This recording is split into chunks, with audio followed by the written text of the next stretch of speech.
জানো মা, পাখিরা বড় বোকা। ওরা কিছুই জানে না। যত বলি কাছে এসো, শোনো শোনো, কিছুতেই মানে না। মিছিমিছি কেন ওরা ভয় পায়? ভয়ের কি আছে?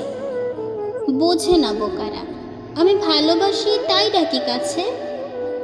দেখো না, যখন কাল আমাদের আমবাগানের পূব ধারে ওরা সব বসিয়েছে আসর গানের, আমি গিয়ে চুপি চুপি কিছু দূরে বসেছি। যখন গান ভুলে বোকাগুলো একসাথে পালালো, তখন ওরা কি জানে না আমি গান বড় ভালোবাসি? তাই যখনই ওদের দেখি চুপি চুপি কাছে চলে যাই। আচ্ছা মা, বলো দেখি কি করে কাটাবো এই ভয়? কি পেলে তখন ওরা সবচেয়ে বেশি খুশি হয়? সাদা করে ওদের কি ভালো লাগে? আমার যেমন ছোট্ট লাল ঘুড়ি আছে, মাঝে সুতো, ওদের তেমন আছে নাকি? কিছু নেই? বেশ কথা, নাই যদি থাকে বোকারা নিজে এসে বলে যেতে পারে তো আমাকে।